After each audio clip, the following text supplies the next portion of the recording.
আসসালামু আলাইকুম দর্শক। তো আমাদের কাছে একটি ইন্ডাকশন কুকার পাঠাইছে এক ভাই। তো এটার প্রবলেমটা কি, এটা যখন আমরা লাইনে দিলাম তো লাইন চলে আসছে, যদি অন করি অন হয়েছে, এখন ফাংশনে যদি যাই ফাংশন হয়েছে, এখন E1 শো করতেছে। আর যদি আমরা এর উপর কোনো পাতিল বসিয়ে দিই কোনো রকম রিয়াকশন নাই, আপনার সিরিজ লাইন হোক এখানে E1 শো করে আসে। তো এই সমস্যার সমাধান কিভাবে করব সেটা আজকে আমাদের এই ভিডিওতে দেখাবো। তো আর কথা বাড়াবো না, চলুন আমাদের ভিডিওটা শুরু করি।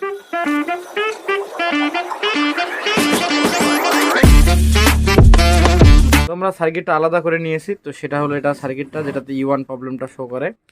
তো এই সার্কিটটাতে বেসিক কিছু জিনিস আমি দেখলাম যেগুলো ড্যামেজ মনে হয়েছে আমার। তো প্রথম হলো এখানে যে ক্যাপাসিটারটা আছে, যেটা আপনার ফিল্টারিং ক্যাপাসিটার 18 ভোল্টের, এটা একদম ভিতর থেকে দেখেন একদম ফুলে গেছে। আর একটা জিনিস লক্ষ্য করলাম, এটা ক্যাপাসিটার যেটা আছে 5 মাইক্রোফ্যারাড, 5 মাইক্রোফ্যারাড একটু ভাসা ভাসা মনে হচ্ছে সার্কিট থেকে। আর সবচেয়ে বড় যেটা লক্ষ্য করলাম সেটা হলো ইন্ডাক্টরটা পুরোপুরি একদম ভেঙে গেছে। তো এইটা E1 যদি লো ভোল্টেজ দেখাচ্ছে, লো ভোল্টেজ সমস্যা দুই কারণে হতে পারে। তো এই সাইডে যদি ইন্ডাক্টরটা না থাকে তখন ভোল্টেজ যাইতে পারবে না, ভোল্টেজ যেতে না পারলে আপনার লো ভোল্টেজ সমস্যা দিতে পারে। তো আমরা কী করবো, ক্যাপাসিটারটা চেক করব, 5 মাইক্রোফ্যারাড ক্যাপাসিটার যেটা আছে এটাতে দেখবো যে ভিতর থেকে কোনো রকম ফাটা আছে কিনা। আর প্লাস মনে করেন যে ইন্ডাক্টরটা আছে আমাদের, ইন্ডাক্টরটা আমরা দেখবো। আর এখানে যেটা 4.7 যেটা ক্যাপাসিটার আছে এটা আমরা পরিবর্তন করে দেবো। এখন এই অবস্থা জিনিসটা চলছে, বাট এই অবস্থা চালা যাবে না, তখন আরও পিওর ডিসিটা হবে না। না হলে তখন কী হবে, আপনার ভাইপের 12টা ফাটি যাওয়ার সম্ভাবনা থাকবে। তো আমরা কী করবো, সর্বপ্রথম আমরা এই কয়টা কম্পোনেন্টকে চেঞ্জ করবো, আপনার একটা দুইটা তিনটা কম্পোনেন্ট চেঞ্জ করে দেখবো যে আমাদের সার্কিটে E1 সারে কিনা। যদি E1 না সারে তখন এটা কী কারণে E1 কোন নির্দিষ্ট কারণগুলো আছে সেটা আমরা এই ভিডিওটিতে দেখাবো।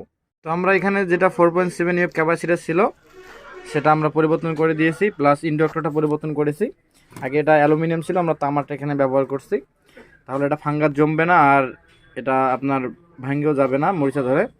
আর এটা যেটা ক্যাপাসিটার আছে 5 মাইক্রোফ্যারাড ক্যাপাসিটারটা, এটা একদম পুরোপুরি ওকে আছে, এটার একটু ডাবল লেয়ার দেওয়া। আর যেভাবে হয়তো লাগাইছিল সে একটু ফাঁক করে লাগাইছিল, এই জন্য মনে হয়েছিল যে জিনিসটা ফাটা। তো আমরা এটা আবার এগিন লাগাবো, লাগে আবার সার্কিটে চালু করে দেখবো যে আমাদের E1 সমস্যাটা সারে কিনা। যদি E1 সমস্যা না সারে তখন আমরা অন্য ব্যবস্থা নেব। আমরা সার্কিটটা ফিটিং করে নিয়েছি, এখন জাস্ট লাইনে দেব।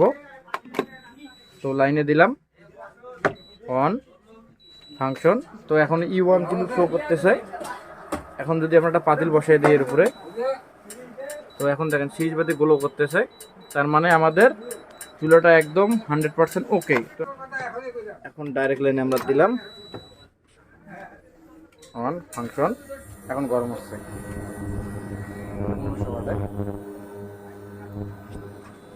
যদি একটু বাড়াবাড়ি করি, 1800 মাইনাস,